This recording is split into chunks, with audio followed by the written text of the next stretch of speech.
Deep in the heart of the Indian Ocean lies one of the most important ecosystems on Earth,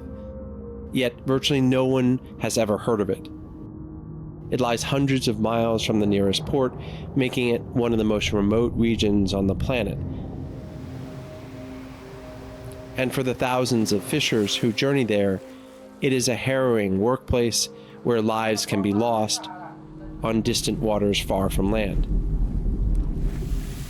This is the Saya de Malha Bank.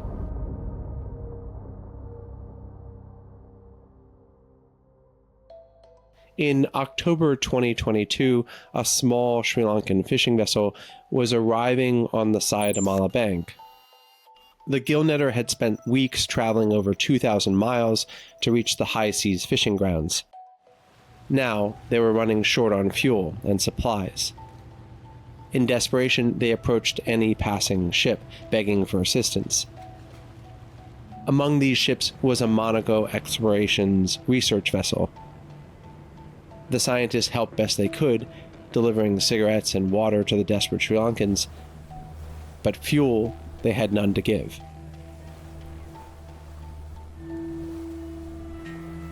Fishing is the most dangerous profession in the world, with over 100,000 workers dying on the job each year. The farther from shore that vessels travel, and the longer they stay at sea, the more the risks pile up.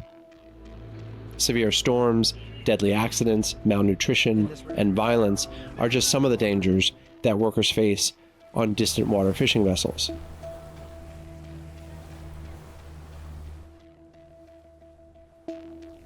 And on the high seas fishing grounds of the Saya de Malha, ships have been known to stay at sea for months at a time. In April 2023, a Thai fishing vessel, the Chokpon Sim 1, set out for the Saya de Malha Bank with a crew member named A. Kunsena. A was from Thailand, working on a contract promising around $288 per month. Like most distant water fishing vessels, the hours were long and punishing.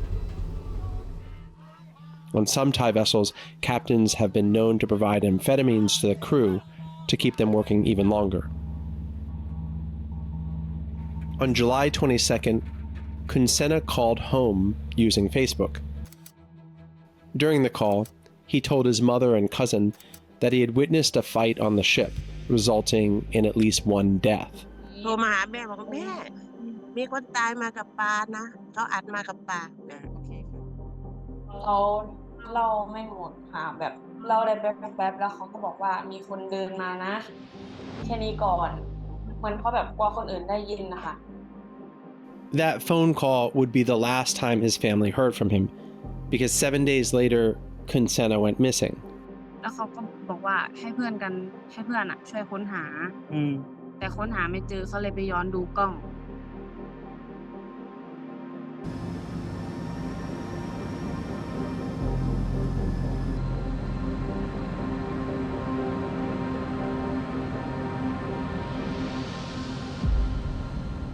เขาบอกว่าอะไรเขาบอกว่าพี่ชายหนูกระโดดน้ำนะเขาบอกแค่นี้หนูก็เลยบอกว่าฮะจะกระโดดทำไมคะเขาไม่ได้มีปัญหากับใครแล้วเขาก็ตอบว่าผมไม่รู้เขาตอบให้หนูแค่นี้ค่ะหนูเป็นเด็กหนูก็ไม่รู้หนูจะตอบกับเขายังไง Shortly after Kunsena's disappearance, a man named Mr. B called the family to offer his condolences. He told them he had been working on the same ship as Kunsena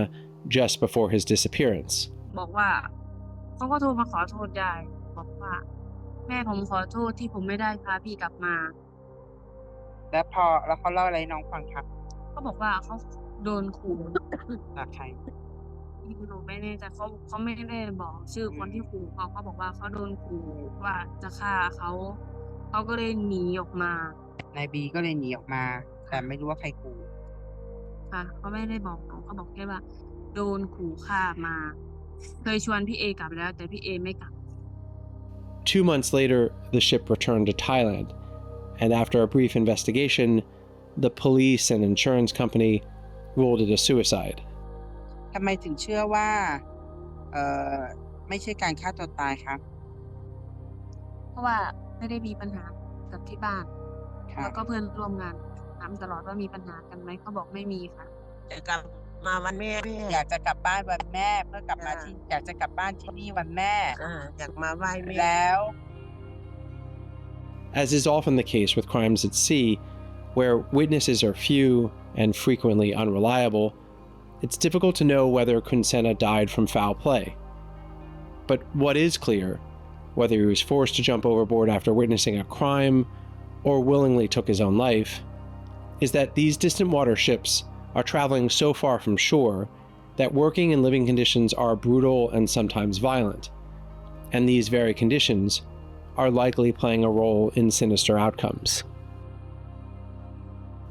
This is why fishers forced to work on the Saya de Malha bank live such a precarious existence. So far from land and poorly monitored, the long journey to the Saya de Malha